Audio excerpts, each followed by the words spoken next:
Hello, my ESO fanatics. Hope you guys are doing well. It's been a while since I've done any videos like this. But my good friend Shadow has been trying to get into the Magplar and has asked me if I could show him or ask me for the rotation for the Magplar. Anyways, I'm gonna try and make the videos a little bit quick. I'm not gonna try and make it too long. But anyways, let's get on with it. So.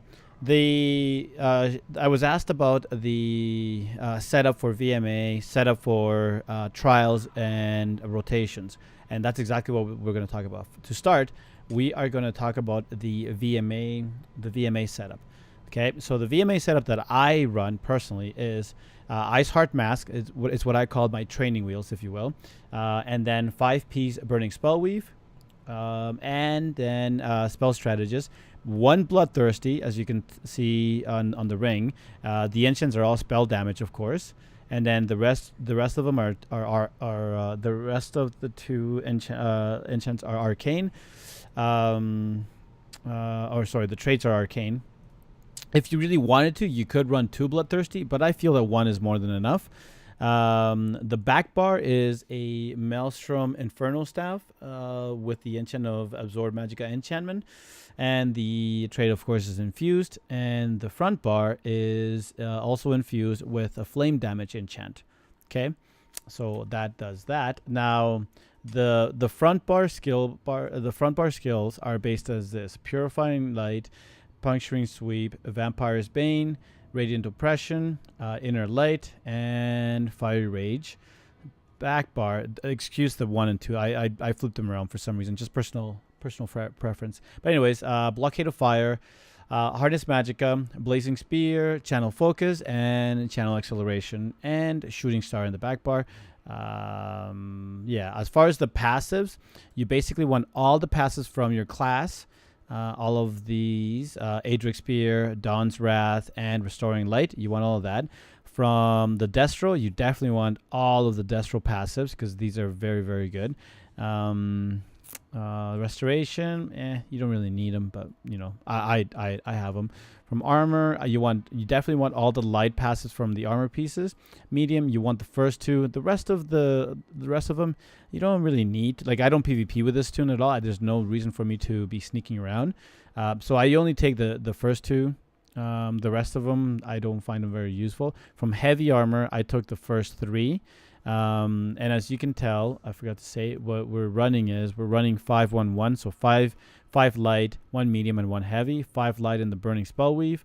1 I guess the headpiece is medium and the shoulder is heavy. Ideally, you want to have it the other way around, where the shoulder is the medium and the headpiece is the heavy, but it's okay. What else do you need? Oh, from the world. Oh no, you don't need anything from there. I am not a vampire. Some people choose to be a vampire. I personally it's not a big deal to me. I don't really care for it. From the Fighters Guild, you want all of these passives except the Bounty Hunter, because you don't need it. Mages Guild, you definitely want all the passives there. Psijic Order, I definitely encourage you to get all of these passives. They're very, very good, and more in particular, get the Elemental Weapon and Channel Acceleration. These 2 abilities for the Magplars are extremely good. I personally, those are just the things that I use. I don't use any of the other ones. Don't worry about the Thieves Guild. Undaunted, definitely get the last 2 passives. This is a must-have. From Alliance War, nothing racial. Definitely get all the racials. We're not going to talk about the changes that are coming up. We'll probably do another video once that they're all released and whatnot. I'm sure there's tons of videos out there already that you can go and look, and I'll talk to you about that.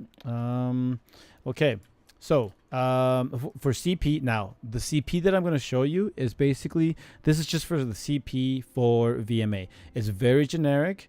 And this is just how I choose to run them, okay? From the Steed, Ironclad 81, Spell Shield 23. From the Lady, Hardy's 49, Elemental Defenders 49, Thick Skin is 48. From the Lord, I got 5 into Bastion and 15 into Quick Recovery. From the Tower, I have 42 in the Warlord and 5 into Sprinter. Here is where it's a personal preference. Now, me personally, I do not sprint in when I'm doing VMA. Because and I'll explain this after, because if you're sprinting around a lot, you are wasting your stamina. And one of the weaknesses of the Magplar is that you don't have that much stamina. I'll explain more about that later. Arcanist is 75, Tenacity 64, and from the Shadow, yeah, get it, Shadow. Tumbling is 37, Shadow Ward is 47. And then here, Tumbling, I do dodge roll a bit. And I do block from time to time. I mean, we're talking about VMA. If you haven't done VMA, you realize that there are some things that you should be blocking, and there are some things that you should be dodging as well. But anyways, it's a personal. This tree right here is just a personal. In my opinion, the green tree is a very personal play style. What some people do is, instead of tumbling, they put more into the sprinting. If you are into that, if you're into the whole sprinting thing, that's fine. It's just your own personal preference. This is just my preference. From the Apprentice, 56 Elfborn, Elemental Expert 57, Spell Erosion 26. From the Atronach, I put 55 in Master at Arms, or 56, sorry, and then 19 in Staff Expert. And the Ritual, I put 56 in Thaumaturge, and that pretty much does it for the champion points. Again, I'm not going to spend too much. This is just my own personal setup. Now, this add-on here, I'm not promoting the add-on or anything, but it does help me keep track of. I do have different setups for VMA, and of course, you have to change it every time the champion point system changes. But next patch, it's not going up, which is perfect. So depending on the trial that you're doing, you do have to change your champion point.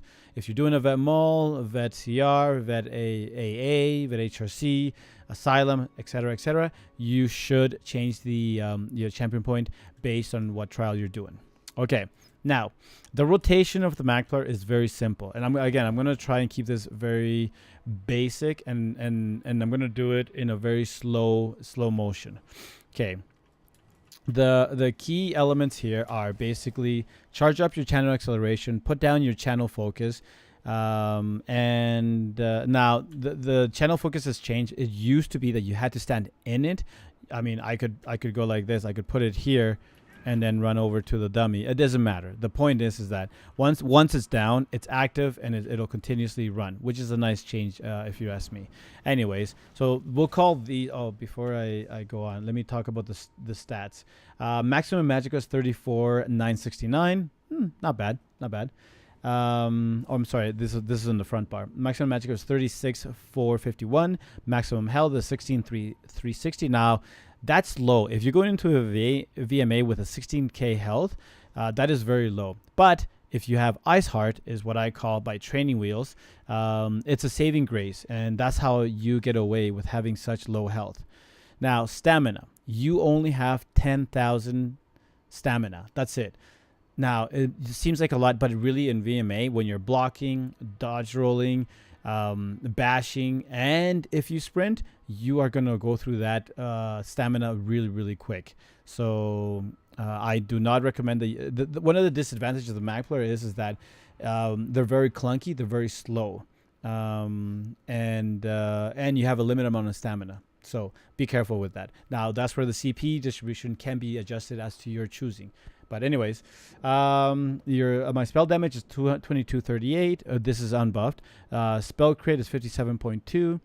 My Magicka recovery is 1207 because I'm using Witch Mother's Potent Brew for Magicka recovery to help with that. Health recovery 321. Stamina recovery 534. Weapon. Don't worry about that. Anyways, the boon that I'm using is the Thief. And I think that should do it. All my attribute points are in Magicka, not in health, not in stamina. I was fooling around with some putting in health and so on, but I figured that with Ice Heart on, I don't really need to. You don't really need to adjust your attribute points. But anyways, the rotation is very simple. Now, and for the most part, what you want to do is you want to take your pot, wait about 20 seconds, give or take. Now, the biggest thing here for DPS wise, always do light attacks. Me personally, I am not the greatest at light attacks. I miss some, but I definitely recommend that if you are new to ESO or are new to the whole DPS line or anything, always light attack. Now, I'm gonna walk through it very slowly. So my pot is going. 20 seconds later, I go light attack, drop Destro, weapon swap, light attack, shards, light attack, blockade, weapon swap, light attack, purifying light, light attack, vampire's bane, and then puncturing sweeps. Now the key here is in this rotation, everything revolves on your blockade. You want to keep your blockade up 100% if possible, while doing the entire rotation. So let's do it again, right? We are channel acceleration, channel focus, light attack, shard, light attack, blockade, swap, light attack, purifying light, light attack, vampire's bane, light attack, and then your puncturing sweeps. Now keep an eye on your blockade. It's going to run out. You swap again, light attack, blockade, light attack, shards, light attack, purifying light, light attack, vampire's bane, and then your spammable is your puncturing sweep. Okay, but your spammable rotates. Your spammable is basically you only use your spammables, which is puncturing sweep, when the other buffs, your dots, are running. When they run out, you got to reapply your dots and then go back to your spammable. So that's pretty much it. So light attack. Light attack. Shards, light attack, blockade, weapon swap, light attack, purifying light, light attack, vampire's bane. Now everything's there. All my dots are there. Now I swap back because they're gonna run out, and then just reapply them. And that's pretty much it. What it looked like. Now, here's a interesting thing that I me personally. When do you start executing? Meaning Jesus beam. I personally like to keep my dots at the 25 is the magical number. However, at 25, what I like to do is I keep all the dots active and Jesus beam. So meaning instead of using my spammable, which is my puncturing sweep, I use the Jesus beam. But make sure that you keep your dots. Now, once you get to, let's say, 15% or 10% of the enemy's health or boss's health, then I forget all about my dots and I just focus on light attack and Jesus beam, light attack and Jesus beam, light attack and Jesus beam. The reason for the light attacks is because light attacks are OP. Right now in this patch, light attacks are actually, you know what? And I was testing this. Light attacks do way more damage than heavy attack. So that's why you want to do as many light attacks as possible. All right. Anyways, so that is the setup that I personally use for vMA. Now you could use this setup as well and run it with trials. The only disadvantage with this setup is that you are a melee position. Now thanks to the Sigic order, elemental weapon basically gives the ability for any toon that was before was bound to being a melee position to go, and it's a DPS boost to go into a range position. Now we're going to talk about that range position now. The reason why you want to go range, and now I personally changed my setup. I do not use elemental weapon when I go into vMA, and the reason for that is because puncturing sweep heals you as you do, and it does damage as well. So I mean, some people like to take elemental weapon. I personally do not.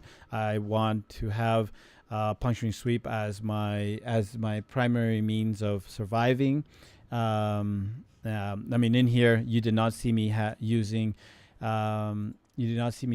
Breath of Life or Radiant Aura or anything like that, or Ritual Retribution. None of those things that could potentially give me back, restore my health, right?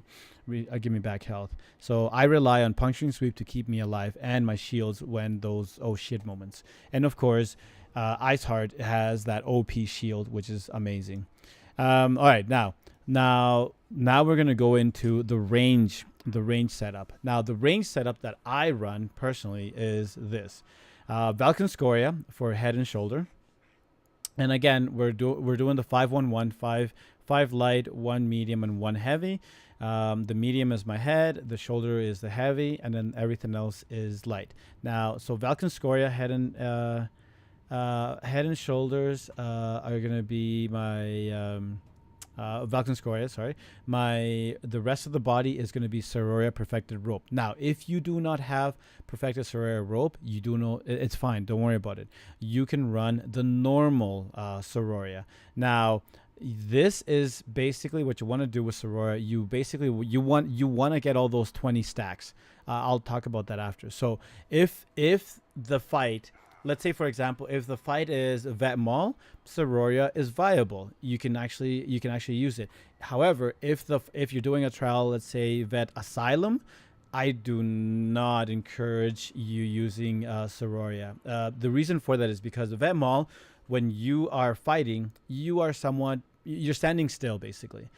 In Asylum or Cloudress, for example, you're constantly moving all over the place. So Sororia is not necessarily the best to be using in such scenarios. But anyways, 5 pieces Sororia, and I still remain using the Spell Strategist. My back bar stays the same, Maelstrom Inferno Staff, same enchant, same trait, and the same spell strat weapon. Now, the skills, however, do change. My front bar is Purifying Light, Elemental Weapon, and Blazing Spear, Jesus Beam, Inner Light. So basically, what changed on my front bar, and sorry, the Fiery Rage and my front bar, excuse me. Basically, what's changed is I took the Vampire's Bane that was in the front bar and I put it in the back bar, and shards are now in my front bar. Now, the reason for that is quite simply because of the passive from Adric Spear.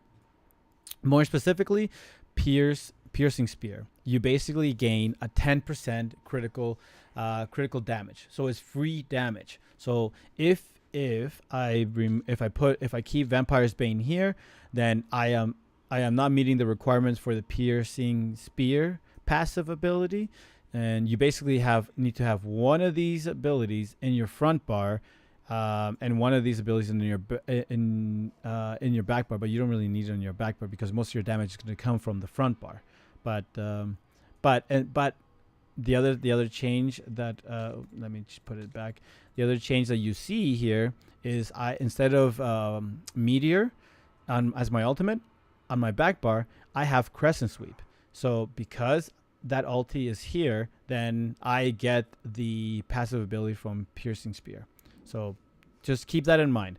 So anyway, so the skills in the front bar are Purifying Light, Elemental Weapon, Blazing Spear, Jesus Beam, Inner Light, and Fiery Rage.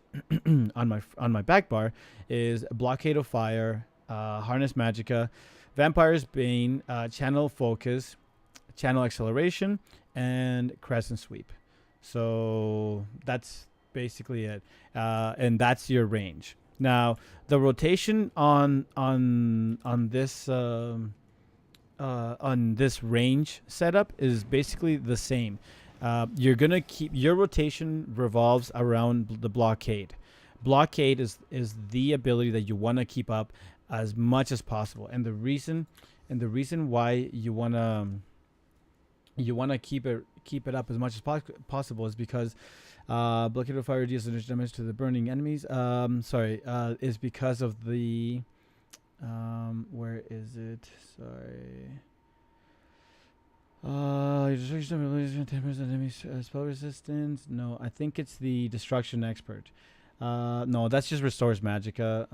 It's the lightning staff increases your. Oh, I'm sorry. I'm sorry. It's the vMA weapon. The vMA, your light attacks and heavy attacks deal an additional 1341 damage to enemies in your wall of elements. So let's read it again. It's very simple. Like it says, it's exactly what it says.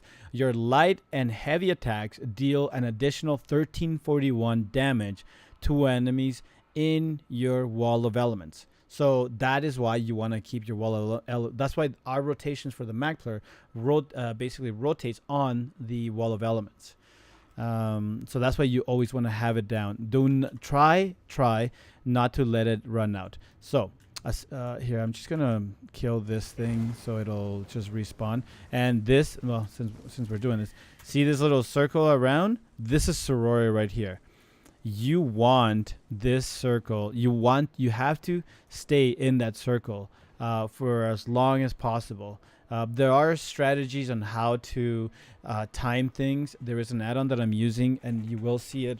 You will see it pop up here when I started the rotation. But basically, when you're practicing your rotation, just stand still. Do not use WASD. Stand still and do your rotation, and you'll be fine. Okay. So, like before, channel acceleration, channel focus, you put those down, inner light. So, light attack. Oh, shoot, I forgot to take my pot. Anyways, you take your pot, right? Light attack, Destro, light attack, Vampire's Bane, light attack, blockade, light attack, purifying light, light attack, shard, and then you do your spammable, which is now elemental weapon. Now, like I said, keep an eye on your blockade, because your blockade is going to be the key to you getting a much better better DPS. If you cannot miss a single light attack and keep your blockade up, you will have a substantial amount of DPS. So let's go again.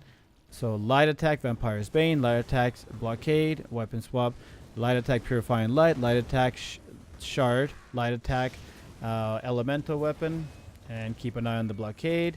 Blockade run out, go back, reapply all your dots, and then just keep spamming your light attacks with elemental weapon.